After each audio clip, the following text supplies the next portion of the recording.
തെസ്സലോനിക്കർക്ക് എഴുതിയ ഒന്നാമത്തെ ലേഖനം അതിന്റെ 5-ാമത്തെ അധ്യായം 23-ാമത്തെ വാക്യത്തിലേക്ക് ശ്രദ്ധ തിരിക്കുക. 1 ತೆಸಲೋನಿ ಅದರ 5ನೇ ಅಧ್ಯಾಯ 23ನೇ ವಾಕ್ಯದ ಕಡೆಗೆ ನಮ್ಮ ಗಮನವನ್ನು ಹರಿಸೋಣ. ദയവായിട്ട് വായിക്കുക. ಶಾಂತಿದಾಯಕನಾದ ದೇವರು ತಾನೇ ನಿಮ್ಮನ್ನು ಪರಿಪೂರ್ಣವಾಗಿ ಪವಿತ್ರ ಮಾಡಲಿ. ನಮ್ಮ ಕರ್ತನಾದ ಯೇಸು ಕ್ರಿಸ್ತನು ಪ್ರತ್ಯಕ್ಷನಾದಾಗ ನಿಮ್ಮ ಆತ್ಮ ಪ್ರಾಣ ಶರೀರಗಳು ದೋಷವಿಲ್ಲದೆ ಸಂಪೂರ್ಣವಾಗಿ ಕಾಣಿಸುವಂತೆ ಕಾಪಾಡಲ್ಪಡಲಿ. മനുഷ്യന്റെ ഘടനയെ കുറിച്ച് വിശദീകരിച്ചിരിക്കുന്ന ഒരു വാക്യമാണിത്. ಮನುಷ್ಯನ ಘಟನೆಯನ್ನು ಕೂಡ ವಿವರಿಸಿರುವಂತಹ ಒಂದು ವಾಕ್ಯವಾಗಿದೆ ಇದು. നിങ്ങളുടെ അരികിലിരിക്കുന്നവരെ നിങ്ങളൊന്ന് ശ്രദ്ധിക്കുക. ನಿಮ್ಮ ಹತ್ತಿರ ಇರುವಂತಹ ವ್ಯಕ್ತಿಗಳನ್ನು ಒಮ್ಮೆ ನೀವು ಗಮನಿಸಿರಿ. നിങ്ങളുടെ തൊട്ടടുത്തിരിക്കുന്നത് ഒരു മനുഷ്യനാണ്. ನಿಮ್ಮ ಹತ್ತಿರ ಕುಳಿತಿರುವರು ಒಬ್ಬ ಮನುಷ್ಯ. എന്നാൽ നിങ്ങൾ ആ ബാഹ്യമാകുന്ന ശരീരം മാത്രമാണ് കാണുന്നത്. ಆದರೆ ನೀವು ಅವರನ್ನು ನೋಡುವಾಗ ಹೊರಗಣ ಆ ಶರೀರವನ್ನ ಮಾತ್ರ ನೋಡುತ್ತಾ ಇದ್ದೀರಿ. ഈ ബാഹ്യമാകുന്ന ശരീരം മാത്രമല്ല നമുക്കുള്ളത്. ಈ ಮನುಷ್ಯ ಎಂಬುದಾಗಿ ಹೇಳುವಾಗ ಬಾಹ್ಯವಾದಂತಹ ಹೊರಗೆ ಕಾಣುವ ಈ ಶರೀರ ಮಾತ್ರವಲ್ಲ ನಮಗಿರುವಂತದ್ದು. ഇതിനുള്ളിൽ ഒരു ആത്മാവുണ്ട്, ഒരു പ്രാണനുണ്ട്. ಇದರ ಒಳಗಡೆ ಒಂದು ಆತ್ಮ ಇದೆ, ಇದರ ಒಳಗಡೆ ಒಂದು ಪ್ರಾಣ ಇದೆ ಎನ್ನುವುದನ್ನು ಕೂಡ ನಾವು ತಿಳ್ಕೊಳ್ಬೇಕು. 3 ഘടകങ്ങൾ മനുഷ്യനുണ്ട്. 3 ಘಟಕಗಳು ನಮ್ಮ ಒಳಗಡೆ ಇವೆ. മനുഷ്യനൊരു ആത്മാവുണ്ട്, ಮನುಷ್ಯನಲ್ಲಿ ಒಂದು ಆತ್ಮ ಇದೆ, മനുഷ്യനൊരു പ്രാണനുണ്ട്, ಅವನಿಗೆ ಒಂದು ಪ್ರಾಣ ಇದೆ, മനുഷ്യനൊരു ശരീരമുണ്ട്, ಅವನಿಗೆ ಒಂದು ಶರೀರವಿದೆ. ബാഹ്യമാകുന്ന ശരീരം മാത്രം കാണുന്നത് കൊണ്ട് ಈ ಬಾಹ್ಯವಾದಂತಹ ಶರೀರವನ್ನ ಮಾತ್ರ ನೋಡುವುದರಿಂದ നമുക്കെല്ലാവർക്കും ഒരു തെറ്റിദ്ധാരണയുണ്ട്, ഈ ശരീരമാണ് മനുഷ്യനെന്ന്. ನಮಗೆಲ್ಲರಿಗೂ ಒಂದು ತಪ್ಪಾದ ಕಲ್ಪನೆ ಇದೆ, ಈ ಹೊರಗಡೆ ಕಾಡುವ ಶರೀರವೇ ಮನುಷ್ಯ ಎಂಬುದಾಗಿ. യഥാർത്ഥത്തിൽ നാം ഒരു ആത്മാവാകുന്നു. ಯಥಾರ್ಥವಾಗಿ ನಾವು ಒಬ್ಬ ಆತ್ಮವಾಗಿದ್ದೇವೆ. ചേർന്ന് പറയുക, ഞാൻ ഒരു ആത്മാവാകുന്നു. ಎಲ್ಲರೂ ಒಟ್ಟಾಗಿ ಹೇಳೋಣ, ನಾನೊಂದು ಆತ್ಮವಾಗಿದ್ದೇನೆ. നിങ്ങൾ ഒരു ആത്മാവാകുന്നു. ನೀವು ಒಂದು ಆತ್ಮವಾಗಿದ್ದೀರಿ. ആ ആത്മാവ് പാർക്കുന്ന വീട് മാത്രമാണ് ഈ ശരീരം. ಆ ಆತ್ಮವು ವಾಸವಾಗಿರುವ ಒಂದು ಗುಡಾರ ಮಾತ್ರವಾಗಿದೆ ಈ ಶರೀರ. അതിനാൽ ഇതൊരു താൽക്കാലിക കൂടാരമാകുന്നു. ಅದು ನಮಗೆ ಒಂದು ತಾತ್ಕಾಲಿಕವಾದಂತಹ ಗುಡಾರವಾಗಿದೆ. മരണമില്ലാത്തവരെ ആത്മാവ് നമുക്കുണ്ട്. ಮರಣವಿಲ್ಲದೆ ಇರುವಂತಹ ಒಂದು ಆತ್ಮ ನಮ್ಮಲ್ಲಿದೆ. ആ ആത്മാവിനും ശരീരത്തിനും ഇടയിലുള്ള ഒരു പ്രധാനപ്പെട്ട ഘടകമാണ് പ്രാണൻ അഥവാ മനസ്സ്. ಈ ಆತ್ಮಕ್ಕೂ ಈ ಒಂದು ಶರೀರಕ್ಕೂ ಮಧ್ಯ ಇರುವಂತಹ ಅತಿ ಪ್ರಾಧಾನ್ಯವಾದಂತಹ ಒಂದು ಘಟಕವಾಗಿದೆ ಪ್ರಾಣ ಅಥವಾ ಮನಸ್ಸು. ദൈവം മനുഷ്യനെ സൃഷ്ടിച്ച ചരിത്രം ഉൽപ്പത്തി പുസ്തകം 2-ാം അധ്യായം 7-ാം വാക്യത്തിൽ രേഖപ്പെടുത്തിയിട്ടുണ്ട്. ದೇವರು ಮನುಷ್ಯನನ್ನ ಸೃಷ್ಟಿ ಮಾಡಿದ ಚರಿತ್ರೆಯನ್ನ ಆದಿಕಾಂಡ 2ನೇ ಅಧ್ಯಾಯ ಅದರ 7ನೇ ವಾಕ್ಯದಲ್ಲಿ ನಾವು ನೋಡುತ್ತೇವೆ. അവിടെ തന്നെ 3 ഘടകങ്ങളുള്ളവനായിട്ടാകുന്നു മനുഷ്യനെ സൃഷ്ടിച്ചത് എന്ന് നമുക്ക് മനസ്സിലാക്കുവാൻ കഴിയും. ಅಲ್ಲಿಯೇ ನಾವು ಗಮನಿಸುವುದಾದರೆ ದೇವರು ಮುಖ್ಯವಾದ 3 ಘಟಕಗಳುಳ್ಳವನಾಗಿ ಮನುಷ್ಯನ ಸೃಷ್ಟಿ ಮಾಡಿದ್ದಾನೆ ಎಂಬುದಾಗಿ ನಾವು ಕಂಡುಕೊಳ್ಳಬಹುದು. നിലത്തെ പൊടി കൊണ്ടാണ് മനുഷ്യന്റെ ശരീരം ദൈവം സൃഷ്ടിച്ചത്. ನೆಲದ ಮಣ್ಣಿನ ಧೂಳಿನಿಂದ ದೇವರು ಮನುಷ್ಯನನ್ನು ಸೃಷ್ಟಿ ಮಾಡಿದನು. അതിനുശേഷമായിട്ട് അവന്റെ മൂക്കിലേക്ക് ദൈവം ജീവശ്വാസം ഊതി. ಅದರ ತರುವಾಯ ಅವನ ಮೂಗಿನಲ್ಲಿ ಜೀವಶ್ವಾಸವನ್ನು ದೇವರು ಊದಿದನು. ആ ജീവശ്വാസം വന്നില്ലെങ്കിൽ ഇത് കേവലം മണ്ണു മാത്രമാണ്. ಆ ಜೀವಶ್ವಾಸವು ಇದರೊಳಗೆ ಬರದೇ ಹೋಗಿದ್ದರೆ ಇದು ಕೇವಲ ಮಣ್ಣು ಮಾತ್ರವೇ. ഇങ്ങനെ ഈ ശരീരമാകെ ആയതിന്റെ രഹസ്യം എന്ന് പറയുന്നത് ദൈവത്തിൽ നിന്ന് പുറപ്പെട്ട ജീവശ്വാസമാണ്. ಈ ಪ್ರಕಾರ ಸುಂದರವಾಗಿರುವ ಒಂದು ಶರೀರವಾಗಿ ಇದು ರೂಪಿಸಲ್ಪಟ್ಟಿರಲಿಕ್ಕೆ ಕಾರಣ ದೇವರಿಂದ ಹೊರಟು ಬಂದ ಜೀವಶ್ವಾಸವಾಗಿದೆ. ಆ ಜೀವಶ್ವಾസം വന്ന് ഈ മണ്ണിനെ തട്ടിയപ്പോൾ ಆ ಜೀವಶ್ವಾಸವು ಬಂದು ಈ ಮಣ್ಣನ್ನ ತಾಕಿದಾಗ മനുഷ്യൻ ജീവനുള്ള ദേഹിയായിತು. ಮನುಷ್ಯನು ಜೀವವುಳ್ಳ ಬದುಕುವ ಪ್ರಾಣಿಯಾದನು. മണ്ണ് മനുഷ്യ ശരീരമാണ്. ಮಣ್ಣು ಮನುಷ್ಯನ ಶರೀರವಾಗಿದೆ. അല്ലെങ്കിൽ ഈ മനുഷ്യ ശരീരം ഉണ്ടാക്കിയത് മണ്ണുകൊണ്ടാണ്. ಅಥವಾ ಈ ಮನುಷ್ಯ ಶರೀರವು ನಿರ್ಮಿತವಾಗಿರುವಂತದ್ದು ಮಣ್ಣಿನಿಂದ. ദൈവത്തിന്റെ വായിൽ നിന്ന് വന്ന ശ്വാസമാണ് മനുഷ്യന്റെ ആത്മാവ്. ದೇವರ ಬಾಯಿಂದ ಹೊರಟು ಬಂದಂತಹ ಶ್ವಾಸವಾಗಿದೆ ಮನುಷ್ಯನ ಒಳಗಿರುವ ಆತ್ಮ. അതിനാൽ ഇവിടെ ഇരിക്കുന്ന എല്ലാവരിലും ദൈവാംശമുണ്ട്. ಆದ್ದರಿಂದ ಇಲ್ಲಿ ಕುಳಿತಿರುವ ಪ್ರತಿ ಒಬ್ಬೊಬ್ಬರಲ್ಲಿ ಕೂಡ ದೈವಾಂಶವಿದೆ. നാം മൃഗങ്ങളിൽ നിന്ന് വ്യത്യസ്തരാകുന്നു. ನಾವು ಮೃಗಗಳಿಗಿಂತ ಅಥವಾ ಪ್ರಾಣಿಗಳಿಗಿಂತ ವ್ಯತ್ಯಸ್ತರಾಗಿದ್ದೇವೆ. പക്ഷികളിൽ നിന്നും മത്സ്യങ്ങളിൽ നിന്നും നാം വ്യത്യസ്തരാകുന്നു. ಪಕ್ಷಿಗಳಿಗಿಂತಲೂ ಮೀನುಗಳಿಗಿಂತಲೂ ನಾವು ವ್ಯತ್ಯಸ್ತರಾದವರಾಗಿದ್ದೇವೆ. ഇവിടെ കാണുന്ന വൃക്ഷങ്ങളിൽ നിന്ന് നാം വ്യത്യസ്തരാകുന്നു. ನಾವು ನೋಡುವಂತ ಮರಗಳಿಂದ ನಾವು ಸ್ವಲ್ಪ ವ್ಯತ್ಯಾಸವುಳ್ಳವರಾಗಿದ್ದೇವೆ. നമുക്ക് ആത്മാവുണ്ട്. ನಮಗೆ ಆತ್ಮವಿದೆ. ഈ വൃക്ഷത്തിനും ജീവനുണ്ട്. ಈ ಮರಕ್ಕೂ ಜೀವ ಇದೆ. കാളയ്ക്കും പശുവിനും ജീവനുണ്ട്. ಎತ್ತಿಗೂ ದನಕ್ಕೂ ಜೀವ ಇದೆ. എന്നാൽ അവയ്ക്കൊന്നും ആത്മാവില്ല. ಆದರೆ ಅವುಗಳಲ್ಲಿ ಆತ್ಮವಿಲ್ಲ. മനുഷ്യന് മാത്രമാണ് ആത്മാവുള്ളത്. ಮನುಷ್ಯನಿಗೆ ಮಾತ್ರ ಆತ್ಮವಿದೆ. ദൈവം വൃക്ഷങ്ങളെയും പ്രകൃതിയെയും സൃഷ്ടിച്ചത് വായിൽ നിന്ന് പുറപ്പെട്ട വചനം കൊണ്ടാണ്. ದೇವರು ದೇವರು ಮರಗಳನ್ನು ಪ್ರಾಣಿಗಳನ್ನು ಸೃಷ್ಟಿ ಮಾಡಿದ್ದು ತನ್ನ ಬಾಯಿಂದ ಹೊರಟಂತ ವಾಕ್ಯದ ಶಕ್ತಿಯಿಂದ. ആകാശത്തിലെ പക്ഷികളെയും പറവകളെയും എല്ലാം സൃഷ്ടിച്ചത് വായിൽ നിന്ന് പുറപ്പെട്ട വചനം കൊണ്ടാണ്. ಆಕಾಶದಲ್ಲಿ ಹಾರಾಡುವ ಹಕ್ಕಿಗಳು ಎಲ್ಲ ಜೀವಜಾಲಗಳನ್ನು ಸೃಷ್ಟಿ ಮಾಡಿದ್ದು ತನ್ನ ಬಾಯಿಂದ ಹೊರಟಂತ ವಾಕ್ಯದ ಶಕ್ತಿಯಿಂದ. എന്നാൽ മനുഷ്യനെ സൃഷ്ടിക്കുന്ന സന്ദർഭത്തിൽ കർത്താവ് ഉണ്ടാകട്ടെ എന്ന് പ്രത്യേക ഒരു വചനം പറഞ്ഞില്ല. ಆದರೆ ಮನುಷ್ಯನನ್ನ ಸೃಷ್ಟಿ ಮಾಡುವ ಸಮಯದಲ್ಲಿ ಉಂಟಾಗಲಿ ಎಂಬಂತ ವಾಕ್ಯವನ್ನು ಆತನು ಹೇಳಲಿಲ್ಲ. ഒരു വചനം കൊണ്ട് മനുഷ്യനെ വേണമെങ്കിൽ ദൈവത്തിന് സൃഷ്ടിക്കുവാൻ കഴിയുമായിരുന്നു. ಒಂದು ವಾಕ್ಯದಿಂದಲೇ ಮನುಷ್ಯನನ್ನು ಸೃಷ್ಟಿ ಮಾಡಬಹುದಾಗಿತ್ತು. എന്നാൽ മനുഷ്യൻ വളരെ പ്രത്യേകതയുള്ളവനാകുന്നതിനാൽ, ಆದರೆ ಮನುಷ್ಯನು ಬಹಳ ಪ್ರತ್ಯೇಕತೆ ಉಳ್ಳವನಾಗಿರುವುದರಿಂದ തന്റെ സ്വന്തം കൈ കൊണ്ടാണ് ദൈവം മനുഷ്യനെ ഉണ്ടാക്കിയത്. ದೇವರು ತನ್ನ ಸ್ವಂತ ಹಸ್ತದಿಂದ ಸ್ವಂತ ಕರಗಳಿಂದ ಮನುಷ್ಯನನ್ನು ರೂಪಿಸಿದನು. ആ മനുഷ്യന് ജീവൻ കൊടുക്കുവാൻ വേണ്ടി സ്വന്തം വായിൽ നിന്ന് ശ്വാസം മനുഷ്യനിലേക്ക് ಆ ഊതുവാനിടയായി. ಮನುಷ್ಯನಿಗೆ ಜೀವ ಕೊಡುವುದಕ್ಕಾಗಿ ಸ್ವಂತ ಬಾಯಿಂದಲೇ ಆ ಪರಮಾತ್ಮನು ತನ್ನ ಜೀವಶ್ವಾಸವನ್ನೇ ಊದಿದನು. അങ്ങനെ ദൈവാംശമുള്ളവരാണ് മനുഷ്യർ. ಹಾಗೆ ನಾವು ದೈವಾಂಶವುಳ್ಳವರಾಗಿದ್ದೇವೆ. എന്നാൽ നമുക്ക് പറ്റിപ്പോയ ഗതികേടെന്ന് പറയുന്നത് ആദാമിന്റെ പാപമാണ്. ಆದರೆ ನಮಗೆ ಸಂಭವಿಸಿದಂತ ದೊಡ್ಡ ಮೋಸ ಏನು? ನಮ್ಮ ಪೂರ್ವಿಕನಾಗಿರುವ ಆದಾಮನ ಪಾಪ. പാപം ആദാം ചെയ്തതോടുകൂടെ നാം മഹിമയിൽ നിന്ന് വീണു പോകുവാനിടയായി. ನಮ್ಮ ಮೂಲ ಮನುಷ್ಯನಾಗಿರುವ ಆದಾಮನು ಪಾಪ ಮಾಡಿದ ಮೂಲಕವಾಗಿ ಅದರ ನಿಮಿತ್ತವಾಗಿ ನಾವು ದೇವರ ಮಹಿಮೆಯಿಂದ ಬಿದ್ದು ಹೋಗಿದ್ದೇವೆ. എന്നാൽ യേശു ക്രിസ്തുവിലൂടെ നാം പുതിയ സൃഷ്ടിയായിരിക്കുന്നു. ಆದರೆ ಯೇಸು ಕ್ರಿಸ್ತನ ಮೂಲಕವಾಗಿ ನಾವು ಹೊಸ ಸೃಷ್ಟಿಯಾಗಿ ಮಾರ್ಪಟ್ಟೆವು. നിങ്ങൾ യേശുവിനെ രക്ഷകനും കർത്താവുമായി സ്വീകരിച്ചിരിക്കുന്നു എങ്കിൽ, ನೀವು ಯೇಸುವನ್ನು ಕರ್ತನೂ ರಕ್ಷಕನೂ ಆಗಿ ಸ್ವೀಕಾರ ಮಾಡಿರುವುದಾದರೆ നിങ്ങൾ ഒരു പുതിയ സൃഷ്ടിയായി ನೀವು തീർന്നിരിക്കുകയാണ്. ಹೊಸ ಸೃಷ್ಟಿಯಾಗಿ ಮಾರ್ಪಟ್ಟಿದ್ದೀರಾ. ഒരു വലിയ അത്ഭുതം നിങ്ങളിൽ ಒಂದು സംഭവിച്ചിരിക്കുന്നു. ದೊಡ್ಡ ಅದ್ಭುತವು ನಿಮ್ಮ ಒಳಗಡೆ ಸಂಭವಿಸಿದೆ. ഈ വചനത്തിലെ സത്യങ്ങൾ കൂടെ നിങ്ങൾ സ്വീകരിച്ചു കഴിഞ്ഞാൽ, ಈ ವಾಕ್ಯದ ಸತ್ಯಗಳನ್ನು ಕೂಡ ನೀವು ಸ್ವೀಕರಿಸುವಾಗ വളരെ വ്യത്യസ്തമാകുന്ന ഒരു ആത്മിക നിലവാരത്തിൽ നിങ്ങൾക്ക് ജീവിക്കുവാൻ കഴിയും. ಬಹಳ ವ್ಯತ್ಯಸ್ತವೂ ಉನ್ನತವೂ ಆಗಿರುವ ಆತ್ಮಿಕವಾದ ಮಟ್ಟದಲ್ಲಿ ನೀವು ಜೀವಿಸುವುದಕ್ಕೆ ಸಾಧ್ಯವುಂಟು. ആത്മാവ്, പ്രാണൻ, ശരീരം എന്നീ മൂന്ന് ഘടകങ്ങളുള്ളവനാകുന്നു മനുഷ്യൻ. ಆತ್ಮ, ಪ್ರಾಣ, ಶರೀರ ಎನ್ನುವಂತಹ ಮೂರು ಘಟಕಗಳುಳ್ಳ ಒಂದು ವ್ಯಕ್ತಿಯಾಗಿದ್ದಾನೆ ಮನುಷ್ಯನು. അങ്ങനെയെങ്കിൽ മനുഷ്യനെ കുറിച്ച് ഇങ്ങനെ പറയുവാൻ കഴിയും, ಆದ್ದರಿಂದ ಮನುಷ್ಯನ ಕುರಿತಾಗಿ ಈ ಪ್ರಕಾರ ನಾವು ಹೇಳಬಹುದು, മനുഷ്യനൊരു ആത്മാവാകുന്നു, ಮನುಷ್ಯನು ಒಬ್ಬ ಆತ್ಮವಾಗಿದ್ದಾನೆ, അവനൊരു പ്രാണനുണ്ട്, ಅವನಿಗೆ ಒಂದು ಪ್ರಾಣವಿದೆ, മനുഷ്യനൊരു ശരീരത്തിൽ വസിക്കുന്നു. ಅವನು ಒಂದು ಶರೀರದಲ್ಲಿ ವಾಸವಾಗಿದ್ದಾನೆ. എന്നോട് ചേർന്ന് നിങ്ങളൊന്ന് പറയുമോ? ನನ್ನೊಂದಿಗೆ ಸೇರಿ ಹೇಳ್ತೀರಾ? മനുഷ്യനൊരു ആത്മാവാകുന്നു, ಮನುಷ್ಯನು ಒಂದು ಆತ್ಮವಾಗಿದ್ದಾನೆ, മനുഷ്യനൊരു പ്രാണനുണ്ട്, ഒരു ശരീരത്തിൽ മനുഷ്യൻ വസിക്കുന്നു. ಮನುಷ್ಯನು ಒಂದು ಆತ್ಮವಾಗಿದ್ದಾನೆ, ಮನುಷ್ಯನಿಗೆ ಒಂದು ಪ್ರಾಣ ಉಂಟು, ಆ ಮನುಷ್ಯನು ಒಂದು ಶರೀರದಲ್ಲಿ ವಾಸವಾಗಿದ್ದಾನೆ. നമ്മുടെ പ്രാണന്റെ മേഖല ഏറ്റവും ഗൗരവമേറിയ മേഖലയാണ്. ನಮ್ಮ ಪ್ರಾಣ ಎನ್ನುವಂತಹ ಮಂಡಲವು ಬಹಳ ಪ್ರಾಮುಖ್ಯವಾದಂತಹ ಮಂಡಲವಾಗಿದೆ. ആത്മാവിൽ മനസ്സാക്ഷിയുണ്ട്. ನಮ್ಮ ಆತ್ಮದಲ್ಲಿ ಒಂದು ಮನಸ್ಸಾಕ್ಷಿ ಇದೆ. നമുക്ക് ദൈവത്തോട് ബന്ധപ്പെടുവാനുള്ള സംവിധാനങ്ങൾ നമ്മുടെ ആത്മാവിലാണുള്ളത്. ನಮಗೆ ದೇವರೊಂದಿಗೆ ಸಂಪರ್ಕವನ್ನು ಇಟ್ಟುಕೊಳ್ಳುವಂತಹ ಸಂವಿಧಾನ ಅಥವಾ ವ್ಯವಸ್ಥೆ ಇರುವಂತದ್ದು ನಮ್ಮ ಆತ್ಮದಲ್ಲಿ. എന്നാൽ പ്രാണനുമായുള്ള ബന്ധത്തിൽ, ಆದರೆ ಪ್ರಾಣ ಎನ್ನುವ ವಿಷಯದಲ್ಲಿ അവിടെ അനേകം കാര്യങ്ങൾ അടങ്ങിയിരിക്കുന്നു. ಅಲ್ಲಿ ಅನೇಕ ಸಂಗತಿಗಳಿವೆ. അവിടെയാണ് നമ്മുടെ മനസ്സടങ്ങിയിരിക്കുന്നത്. ನಮ್ಮ ಮನಸ್ಸಿರುವುದು ಅಲ್ಲಿಯೇ. അവിടെയാണ് നമ്മുടെ തീരുമാനങ്ങൾ ನಮ್ಮ അടങ്ങിയിരിക്കുന്നത്. ತೀರ್ಮಾನಗಳಿರುವುದು ಆ ಭಾಗದಲ್ಲಿಯೇ. അവിടെയാണ് നമ്മുടെ ബുദ്ധിമണ്ഡലം ನಮ್ಮ അടങ്ങിയിരിക്കുന്നത്. ಬುದ್ಧಿಶಕ್ತಿ ಎಲ್ಲವೂ ಆ ಭಾಗದಲ್ಲಿ ಅಡಕವಾಗಿದೆ. അവിടെ നമുക്ക് വികാരങ്ങളുണ്ട്, ನಮಗಿರುವಂತಹ ಭಾವನೆಗಳಿರುವುದು ಅಲ್ಲಿಯೇ. സങ്കല്പങ്ങളുണ്ട്, ನಮಗೆ ಇರುವಂತಹ ಯೋಚನೆಗಳಿರುವಂತದ್ದು ಅಲ್ಲಿಯೇ. അങ്ങനെ ഒരുപാട് കാര്യങ്ങൾ അടങ്ങിയിരിക്കുന്ന സമുദ്രതുല്യമാകുന്ന ഒരു ഇടമാണ് മനസ്സെന്ന് ಹಾಗೆ പറയുന്നത്. ಅನೇಕ ಸಂಗತಿಗಳನ್ನು ಒಳಗೊಂಡ ಸಾಗರೋಪಾದಿಯಲ್ಲಿರುವಂತಹ ಒಂದು ಮಂಡಲವಾಗಿದೆ ನಮ್ಮ ಪ್ರಾಣ.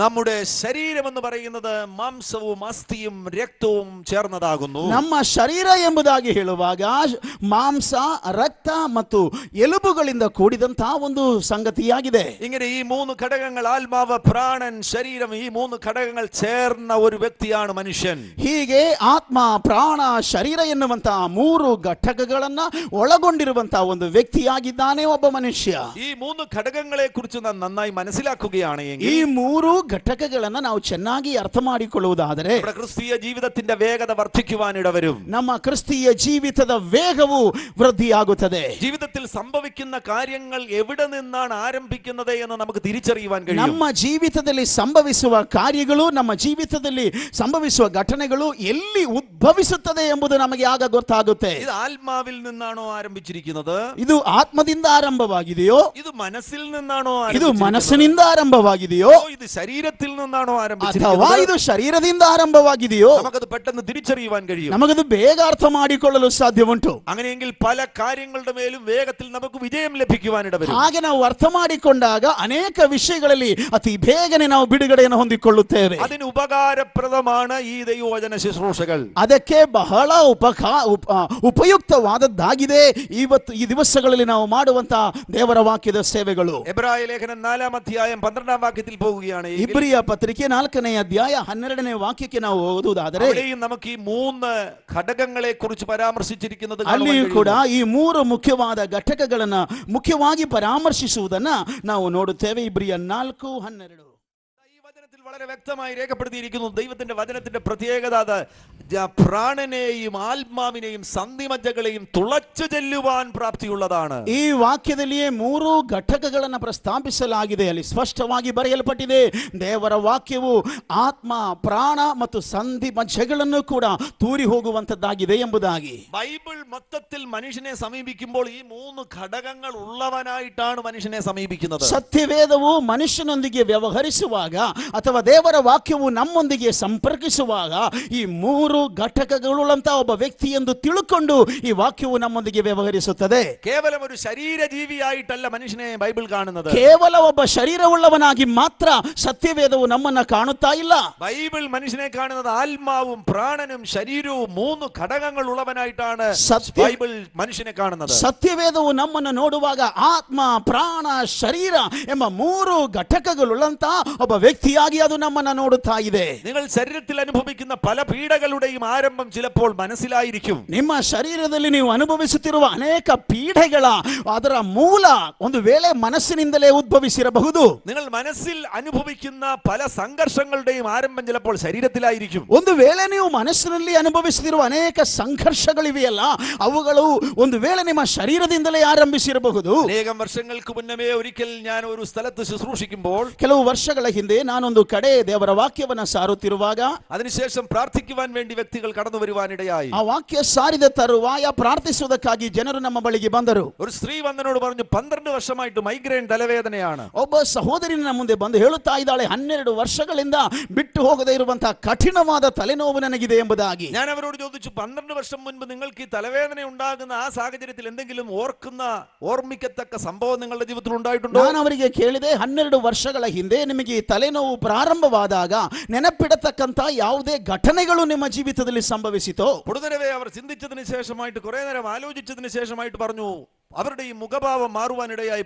പെട്ടെന്ന് അവർ പറയുവാനിടയായി, ശരിയാണല്ലോ, 12 വർഷം മുന്നമേയാണല്ലോ എൻ്റെ ഭർത്താവ് എന്നെ ഉപേക്ഷിച്ച് വേറൊരു സ്ത്രീയോടുകൂടെ ഓടിപ്പോയത്.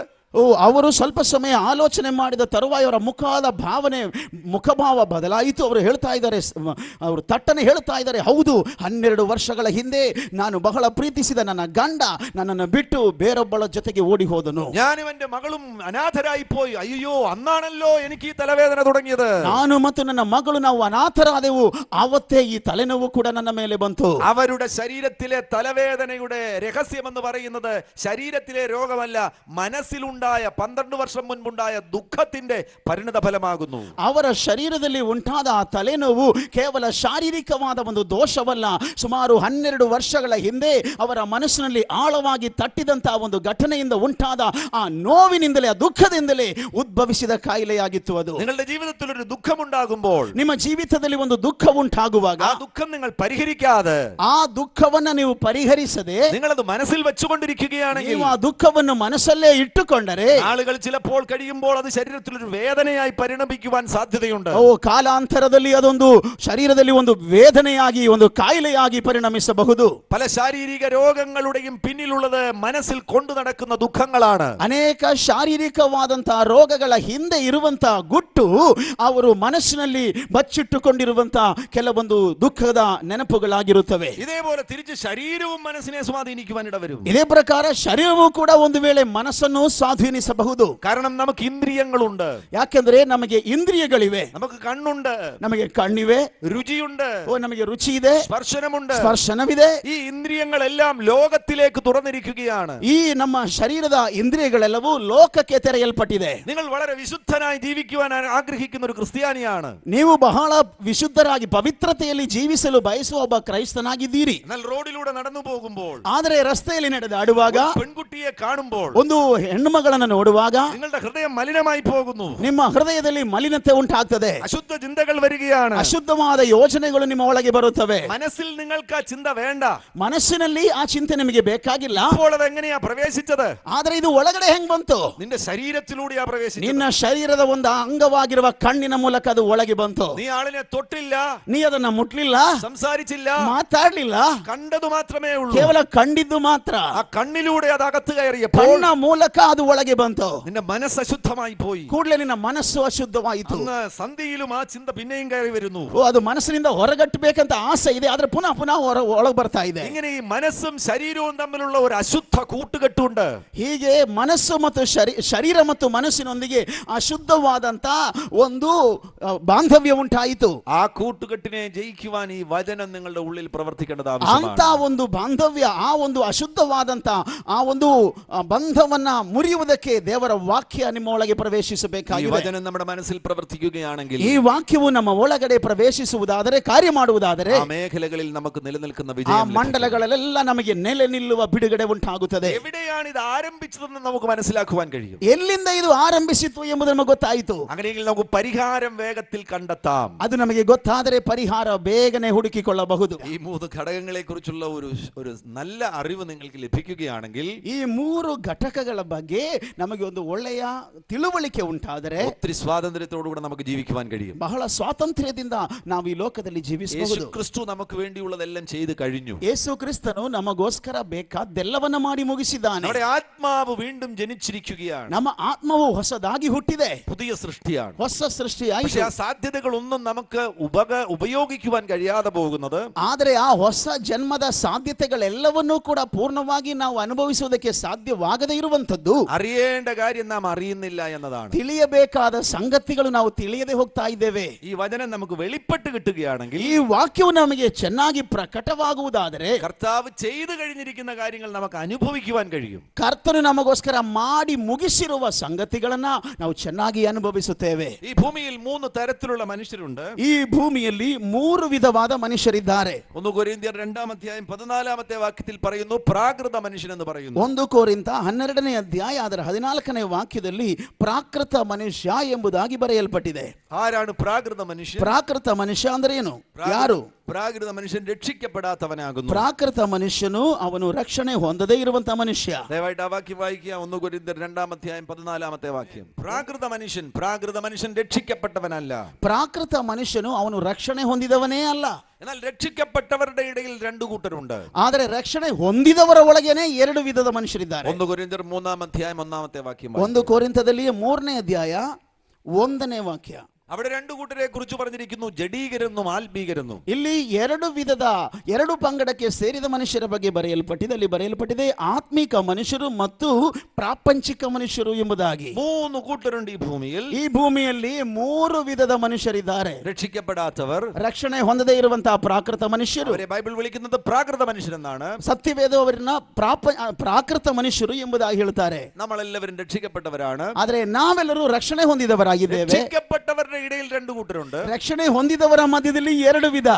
ഒരു കൂട്ടർ ജഡീകരാകുന്നു, ಒಬ್ಬರು ಪ್ರಾಪಂಚಿಕರಾಗಿದೆ ಅಥವಾ ಶಾರೀರಿಕ ಮನುಷ್ಯರಾಗಿದ್ದಾರೆ. ഒരു കൂട്ടർ ആത്മീകരാകുന്നു. ಇನ್ನೊಂದು ಗುಂಪು ಆತ್ಮೀಕ ಮನುಷ್ಯರು. ചേർന്ന് പറയുക, പ്രാകൃത മനുഷ്യൻ. ಒಟ್ಟಾಗಿ ಹೇಳೋಣ, ಪ್ರಾಕೃತ ಮನುಷ್ಯರು. ಒಟ್ಟಾಗಿ ಹೇಳಿ ನೋಡೋಣ. ಪ್ರಾಕೃತ ಮನುಷ್ಯರು, ಆತ್ಮಿಕ ಮನುಷ್ಯರು, ಪ್ರಾಪಂಚಿಕ ಮನುಷ್ಯರು. ഈ മൂന്ന് കൂട്ടത്തിൽ രണ്ട് കൂട്ടർ, രക്ഷിക്കപ്പെട്ട രണ്ട് കൂട്ടർ, ജഡീകരും ആത്മീകരും.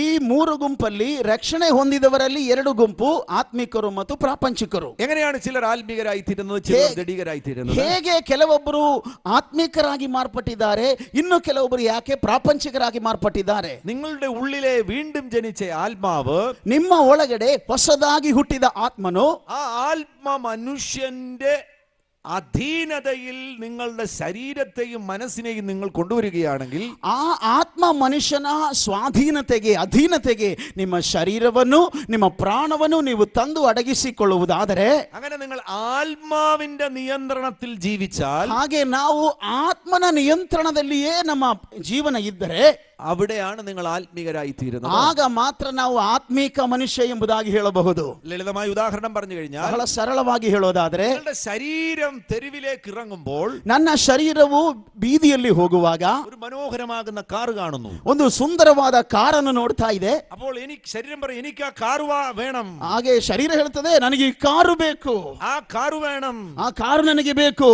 ആ ആഗ്രഹത്തെ, ಆ ಆಸೆಯನ್ನ നിന്റെ ആത്മ മനുഷ്യന്റെ അധീനതയിൽ കൊണ്ടുവന്ന് ನಿನ್ನ ಆತ್ಮ ಮನುಷ್ಯನ ಸ್ವಾಧೀನಕ್ಕೆ ತಂದು നിയന്ത്രിക്കുവാൻ നിനക്ക് കഴിയുമെങ്കിൽ, ನಿನ್ನ ಮನಸ್ಸನ್ನು ನಿಯಂತ್ರಿಸೋದಕ್ಕೆ ನಿನ್ನಿಂದ ಸಾಧ್ಯವಿದ್ದರೆ, നീ ആത്മാവിനെ അനുസരിച്ച് ജീവിക്കുന്നവനാണ്. ನೀನು ಆತ್ಮನನ್ನು ಅನುಸರಿಸ್ತಾ ಇದ್ದೀಯಾ, നീ ആത്മാവിൽ ജീവിക്കുന്നവനാണ്. ನೀ ಆತ್ಮದಲ್ಲಿ ಜೀವಿಸ್ತಾ ಇದ್ದೀಯಾ, അവിടെയാണ് നീ ആത്മീയനായി തീരുന്നത്. ಹಾಗೆ ನೀನು ಆತ್ಮಿಕನಾಗಿ ನಡೀತಾ ಇದ್ದಿ. നീ ഒരു അല്പം ചാരായ ഒരു മദ്യം കാണുമ്പോൾ, ಸ್ವಲ್ಪ ಮದ್ಯವನ್ನು ನೋಡುವಾಗ, നിനക്ക് മുൻപ് മദ്യപാന സ്വഭാവം ഉണ്ടായിരുന്നു. ನೀನು ರಕ್ಷಣೆ ಹೊಂದುವುದಕ್ಕಿಂತ ಮುಂಚೆ ಕುಡಿಯುವ ಸ್ವಭಾವ ಇದ್ದವನಾಗಿದ್ದಿ. അപ്പോൾ നിന്റെ ശരീരം പറയുകയാണ്, ನಿನ್ನ ಶರೀರ ಹೇಳ್ತಾ ಇದೆ, മദ്യം കുടിക്ക്, മദ്യം കുടിക്ക്, മദ്യം കുടിക്ക്. ಸರಾಯಿ ಕುಡಿ, ಮದ್ಯ ಕುಡಿ ಎಂಬುದಾಗಿ. അങ്ങനെയുള്ള പരീക്ഷണങ്ങൾ ഉണ്ടാകുന്നു. ಹಾಗೆ ಆ ಶೋಧನೆಗಳು ನಿನಗೆ ಉಂಟಾಗುತ್ತದೆ. അങ്ങനെ പരീക്ഷണങ്ങൾ ഇല്ലാതെ ഒരു ജീവിതം ഈ ഭൂമിയിലില്ല. ಪರೀಕ್ಷೆಗಳು ಇಲ್ಲದೆ, ಶೋಧನೆಗಳಿಲ್ಲದೆ ಯಾವ ಜೀವಿತವು ಭೂಮಿಯಲ್ಲಿಲ್ಲ. എന്നാൽ ആ പരീക്ഷണങ്ങൾ വരുന്ന സന്ദർഭത്തിൽ, ಹಾಗೆ ಶೋಧನೆಗಳು ಬರುವ ಸಂದರ್ಭದಲ್ಲಿ, നിന്റെ ആത്മാവിന്റെ ശക്തി കൊണ്ട്, ನಿನ್ನ ಆತ್ಮನ ಶಕ್ತಿಯಿಂದ നിന്റെ ശരീരത്തെ നീ കീഴ്പ്പെടുത്തി, ನಿನ್ನ ಶರೀರವನ್ನ ಸ್ವಾಧೀನಪಡಿಸಿ, അതിനോട് നോ പറയുവാൻ ಆ ಸಂಗತಿಗೆ ನೋ, ಇದು ಬೇಡ ಎಂಬುದಾಗಿ ಹೇಳುವುದಕ್ಕೆ നിനക്ക് കഴിയുന്നുണ്ടെങ്കിൽ, ನಿನಗೆ ಸಾಧ್ಯವಾಗ್ತಾ ಇದ್ರೆ, നീ ഒരു ആത്മീകനാകുന്നു. ನೀನು ಆತ್ಮಿಕ ಮನುಷ್ಯ. Praise the Lord. Praise the Lord. തെരുവിലിറങ്ങിയപ്പോൾ ഒരു മനുഷ്യൻ നിന്നോട് വളരെ മോശമായി ഇടപെട്ടു. ನೀನು ಬೀದಿಯಲ್ಲಿ ಹೋಗ್ತಾ ಇರುವಾಗ ಒಬ್ಬ ಮನುಷ್ಯನು ನಿನ್ನೊಂದಿಗೆ ಬಹಳ ಕೆಟ್ಟ ರೀತಿಯಲ್ಲಿ ವರ್ತಿಸಿದನು. നിന്റെ പഴയ സ്വഭാവം അനുസരിച്ച്, ನಿನ್ನ ಹಿಂದಿನ ಸ್ವಭಾವದ ಪ್ರಕಾರ നീ അവനെ അടിച്ചവന്റെ പല്ല് തകർക്കുമായിരുന്നു. ನೀನು ಒಂದೇ ಏಟಿಗೆ ಅವನ ಹಲ್ಲು ಉದುರಿಸ್ತೀಯ.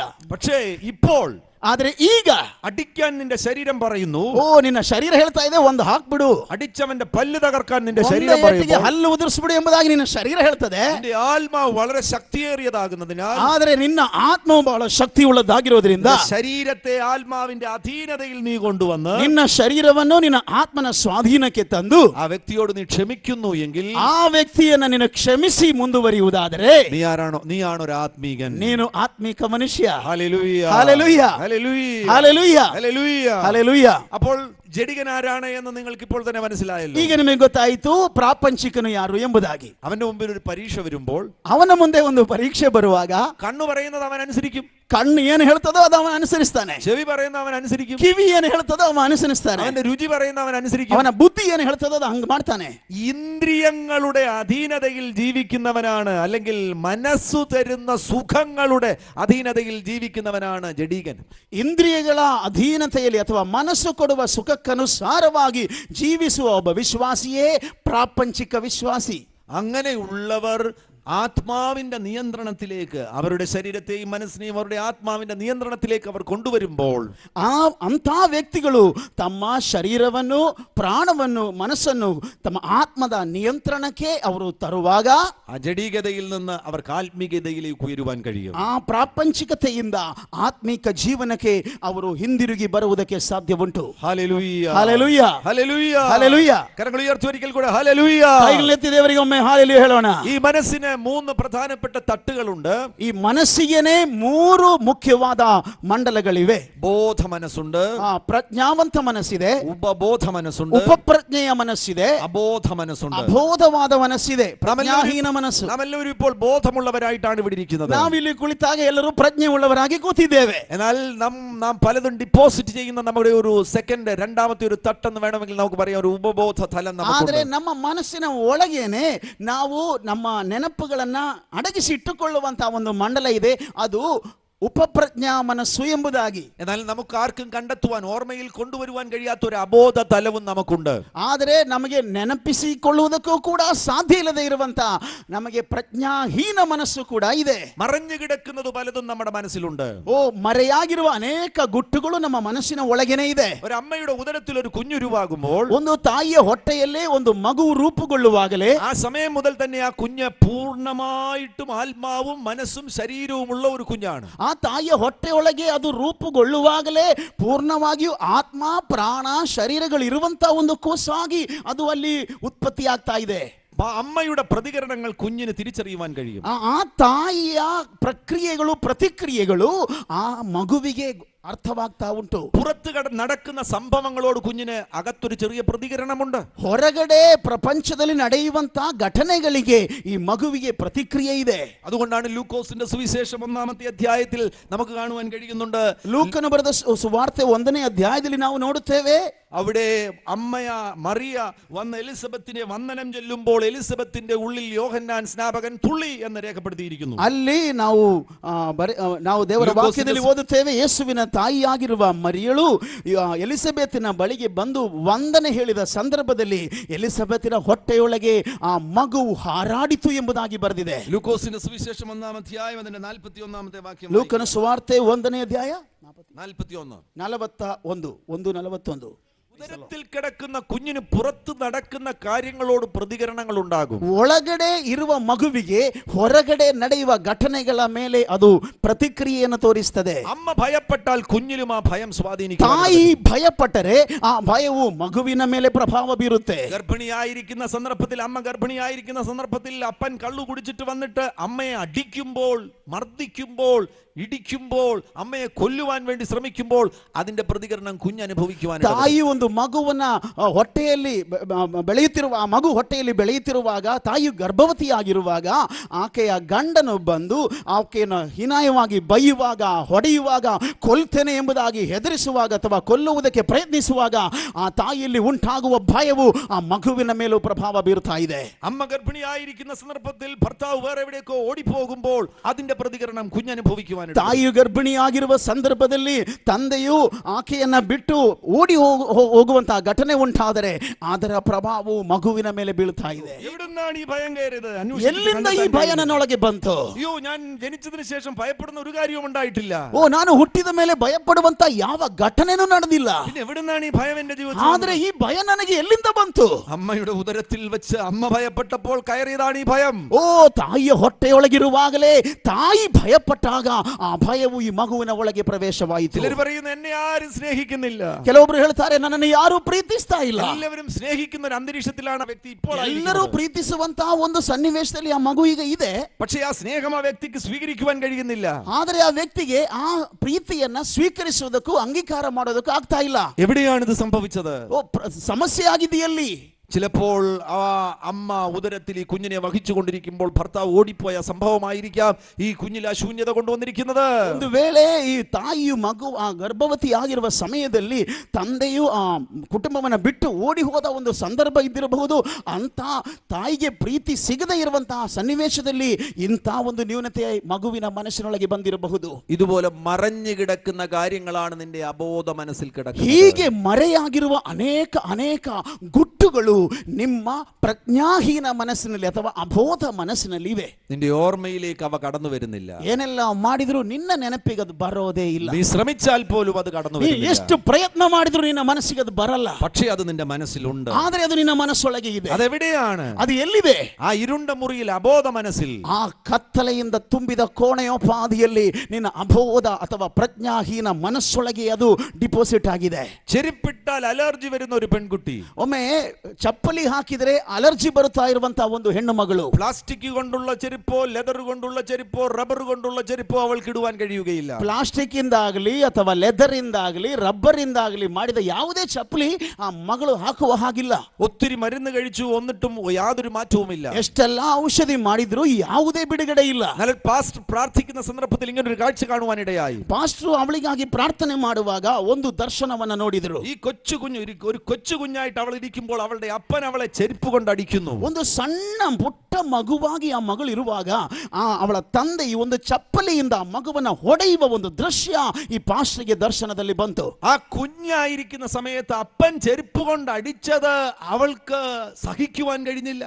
ಸಣ್ಣ ಕೂಸಾಗಿರುವ ಸಂದರ್ಭದಲ್ಲಿ ಅವಳ ತಂದೆಯು ಚಪ್ಪಲಿಯಿಂದ ಹೊಡೆದಂತಹ ಆ ಘಟನೆ ಅವಳಿಗೆ ಸಹಿಸಕ್ಕೆ ಸಾಧ್ಯವಾಗಲಿಲ್ಲ. അവളുടെ മനസ്സിന്റെ ഏത് തട്ടിലേക്കാണ് അത് പോയത്? ಅವಳ ಮನಸ್ಸಿನ ಯಾವ ಮಟ್ಟಕ್ಕೆ ಅದು ಹೋಯಿತು? അബോധ മനസ്സിലേക്ക്, ಪ್ರಜ್ಞಾಹೀನ ಮನಸ್ಸಿಗೆ ಅದು ಹೋಯಿತು. അതുകൊണ്ട് 18ാം വയസ്സിൽ ഓർക്കാൻ ശ്രമിച്ചാൽ അത് ഓർമ്മയിൽ വരില്ല. 18ನೇ ವರ್ಷದಲ್ಲಿ ಅವಳು ಎಷ್ಟು ಪ್ರಯತ್ನ ಮಾಡಿದ್ರು ಅವಳ ಮನಸ್ಸಿಗೆ ನೆನಪು ಬರ್ತಾನೆ ಇಲ್ಲ. ഓർമ്മ കാര്യമായി ഡെവലപ്പ് ചെയ്തിട്ടില്ലാത്തൊരു പ്രായത്തിൽ സംഭവിച്ച കാര്യമാണ്. ಯಾಕೆಂದ್ರೆ ಜ್ಞಾಪಕ ಶಕ್ತಿ ಉಳಿಯಲಾರದೆ ಇರುವಂತ ಕೂಸಾಗಿರುವ ಪ್ರಾಯದಲ್ಲಿ ಇದು ಘಟನೆ ನಡೆದಿದ್ದು. എങ്കിലും അത് അവളുടെ അബോധ മനസ്സിൽ കിടക്കുകയാണ്. ಆದರೂ ಅದು ಅವಳ ಮನಸ್ಸಿನ ಒಳಕೋಣೆಯಲ್ಲಿದೆ. അതുകൊണ്ട് ഇപ്പോൾ ശരീരത്തിൽ അലർജി രോഗം വന്നിരിക്കുന്നു. ಆದರೆ ಅದರ ಪ್ರತಿಕ್ರಿಯೆಯಾಗಿ ಶರೀರದಲ್ಲಿ ಅಲರ್ಜಿ ಬರ್ತಾ ಇದೆ. ഞാൻ ഓർപ്പിക്കട്ടെ, പല അലർജി രോഗങ്ങളും അതിന്റെ കാരണമെന്ന് പറയുന്നത് മനസ്സിലെ വേദനകളാണ്. ನಾನು ನಿಮಗೆ ಜ್ಞಾಪಕ ಪಡಿಸುತ್ತೇನೆ, ನಿಮ್ಮ ಶರೀರದಲ್ಲಿ ಕಾಡಿಸುವ ಅನೇಕ ಅಲರ್ಜಿ ಕಾಯಿಲೆಗಳು ಅದರ ಉದ್ಭವ ಎಲ್ಲಿ ಅಂದ್ರೆ ನಿಮ್ಮ ಮನಸ್ಸಿನ ಅಧೋಭಾಗದಲ್ಲಿ ಇರುವಂತ ಯಾವುದೋ ಒಂದು ನೆನಪು ಅಥವಾ ಘಟನೆಗಳ ನೆನಪುಗಳಾಗಿ ಬರುತ್ತವೆ. നാളുകളായിട്ട് നിങ്ങൾ മൈഗ്രെയിൻ തലവേദന അനുഭവിക്കുന്നുണ്ടോ? ಅನೇಕ ಸಮಯಗಳಿಂದ ನೀವು ಬಿಟ್ಟು ಹೋಗದೇ ಇರುವಂತಹ ತಲೆನೋವು ಅನುಭವಿಸ್ತಾ ಇದ್ದೀರಾ? ഒരു ഡോക്ടറോടും ചോദിക്കാതെ ഞാൻ നിങ്ങളോട് വളരെ വിനയപരിസരം ഓർപ്പിക്കുകയാണ്, 99% മൈഗ്രെയിൻ തലവേദനകളും മനസ്സിൽ വന്ന മുറിവുകളുടെ പരിണത ഫലമാണ്. ಯಾವ ವೈದ್ಯರ ಹತ್ರ ಹೋಗಿ ಕೇಳೋ ಅಗತ್ಯ ಇಲ್ದೇನೆ ನಾನು ಈವಾಗಲೇ ಹೇಳ್ತೇನೆ, 99% ನಾನು ಹೇಳ್ತಾ ಇದ್ದೇನೆ, ನಿಮ್ಮ ಪ್ರತಿ ಒಂದೊಂದು ಬಿಟ್ಟು ಹೋಗದೇ ಇರುವ ತಲೆನೋವಿಗೆ ಕಾರಣ ನಿಮ್ಮ ಮನಸ್ಸಿನಲ್ಲಿ ಆಳವಾಗಿ ಉಂಟಾದಂತ ಗಾಯಗಳಾಗಿವೆ. നീണ്ട നാളുകൾ നീ മരുന്ന് കഴിച്ചിട്ടും നിന്റെ മൈഗ്രെയിൻ തലവേദന എന്തുകൊണ്ടാണ് നിലനിൽക്കുന്ന നിലയിൽ പോകാത്തത്? ಎಷ್ಟು ಕಾಲವಾದರೂ ಈ ಔಷಧಿ ತೆಗೆದುಕೊಂಡರೂ ಕೂಡ ಯಾಕೆ ಈ ತಲೆನೋವು ಮಾತ್ರ ಹೋಗ್ತಾ ಇಲ್ಲ? അത് ശരീരത്തിലെ രോഗമല്ല, ಅದು ಶರೀರದ ಕಾಯಿಲೆ ಅಲ್ಲ. നിന്റെ മനസ്സിലെ മുറിവുണങ്ങിയാൽ നിന്റെ തലവേദന ನಿನ್ನ അപ്രത്യക്ഷമാകും. ಮನಸ್ಸಿನ ಗಾಯವು ವಾಸಿಯಾದರೆ ಆ ತಲೆನೋವು ಬಿಟ್ಟು ಹೋಗುತ್ತದೆ. നിങ്ങളുടെ മനസ്സിൽ അബോധ തലങ്ങളിൽ എന്തെങ്കിലും ഒളിഞ്ഞു കിടപ്പുണ്ടെങ്കിൽ, ನಿನ್ನ ಮನಸ್ಸಿನ ಅಬೋಧವಾದಂತಹ ಮಂಡಲಗಳಲ್ಲಿ ಪ್ರಜ್ಞಾಹೀನ ಮನಸ್ಸಿನಲ್ಲಿ ಏನಾದರೂ ಅಡಗಿಕೊಂಡಿದ್ದರೆ ഒരു എക്സ്റേക്കും അബോധ മനസ്സിൽ കിടക്കുന്ന കാര്യങ്ങൾ പിക്ചറിൽ കൊണ്ടുവരുവാൻ കഴിയത്തില്ല. ಯಾವ ಎಕ್ಸ್ರೇಗೂ ಸ್ಕ್ಯಾನಿಂಗ್ ಕೂಡ ನಿನ್ನ ಅಬೋಧ ಮನಸ್ಸಿನಲ್ಲಿ ಇರುವುದನ್ನು ಹೊರ ತರೋದಕ್ಕೆ ಸಾಧ್ಯವೇ ಇಲ್ಲ. നീ ഏറ്റവും വലിയ ഹോസ്പിറ്റലിൽ പോയിട്ട് MRI സ്കാൻ എടുത്താലും നിന്റെ അബോധ മനസ്സിലെ ഒരു കാര്യവും അതിനകത്ത് വരത്തില്ല. ನೀನು ಎಷ್ಟು ದೊಡ್ಡ ಆಸ್ಪತ್ರೆಯಲ್ಲಿ ಹೋಗಿ MRI ಸ್ಕ್ಯಾನಿಂಗ್ ಮಾಡಿದರೂ ಕೂಡ ನಿನ್ನ ಅಬೋಧ ಮನಸ್ಸಿನಲ್ಲಿ ಇರುವ ಗುಟ್ಟು ಅದು ರಟ್ಟಾಗುವುದಿಲ್ಲ. എന്നാൽ എബ്രായ ലേഖനം 4-ാം അധ്യായം 13-ാം വാക്യത്തിൽ ഇങ്ങനെ പറയുന്നുണ്ട്, ಆದರೆ ಇಬ್ರಿಯ ಪತ್ರಿಕೆ 4ನೇ ಅಧ್ಯಾಯ 13ನೇ ವಾಕ್ಯದಲ್ಲಿ ಸ್ಪಷ್ಟವಾಗಿ ಬರೆಯಲ್ಪಟ್ಟಿದೆ, അവന് മറഞ്ഞു കിടക്കുന്ന ഒരു സൃഷ്ടിയുമില്ല, ಆತನಿಗೆ ಮರೆಯಾಗಿರುವ ಯಾವ ಸೃಷ್ಟಿಯೂ ಇಲ್ಲ, സകലവും അവന്റെ കണ്ണിന് നഗ്നവും മലർന്നതുമായി കിടക്കുന്നു, ಸಮಸ್ತವು ಆತನ ಮುಂದೆ ಮುಚ್ಚು ಮರೆ ಇಲ್ಲದಾಗಿಯೂ ಬಯಲಾದದ್ದಾಗಿಯೂ ಇದೆ, അവനുമായിട്ടാകുന്നു നമുക്ക് കാര്യമുള്ളത്. ನಾವು ಆತನ ಮುಂದೆ ಲೆಕ್ಕ ಒಪ್ಪಿಸತಕ್ಕವರಾಗಿದ್ದೇವೆ. നിന്റെ അമ്മയുടെ ഉദരത്തിൽ ഉരുവായ സെക്കൻഡ് മുതൽ ഇന്നു വരെയുള്ള സകല ചരിത്രവും വള്ളി പുള്ളി മാറ്റമില്ലാതെ അറിയാവുന്ന ഒറ്റ വ്യക്തി എന്റെ യേശുവാ. ಓ, ನೀನು ನಿನ್ನ ತಾಯಿಯ ಹೊಟ್ಟೆಯೊಳಗೆ ರೂಪುಗೊಂಡ ಆ ಪ್ರಥಮ ಕ್ಷಣದಿಂದ ಇವತ್ತಿನವರೆಗೂ ನಿನ್ನ ಮನಸ್ಸಿನಲ್ಲಿ ಇರುವ ಪ್ರತಿ ಒಂದೊಂದನ್ನ ಸ್ವಲ್ಪವೂ ಬಿಡದೆ ಪರಿಪೂರ್ಣವಾಗಿ ತಿಳಿದುಕೊಂಡಿರುವ ಒಬ್ಬನು ಇದ್ದಾನೆ, ಅದು ನಮ್ಮ ಕರ್ತನಾದ ಯೇಸು ಕ್ರಿಸ್ತನಾಗಿದ್ದಾನೆ. ആ യേശു നിന്നെ അടിമുടി സൗഖ്യമാക്കുവാൻ, ಆ ಯೇಸು ಕ್ರಿಸ್ತನನ್ನ ಪರಿಪೂರ್ಣವಾಗಿ ಸೌಖ್ಯಗೊಳಿಸುವುದಕ್ಕೆ ಶಕ್ತನಾಗಿದ್ದಾನೆ. Hallelujah, hosanna, Hallelujah, Hosanna.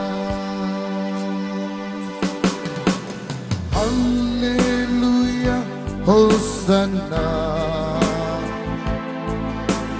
Hallelujah, Hosanna.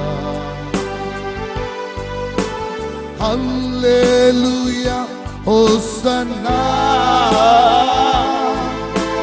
Hallelujah, Hosanna. ಎಲ್ಲರೂ ಸೇರಿ ಹಾಡುವ ಪ್ರಿಯರೇ. Hallelujah. Hosanna.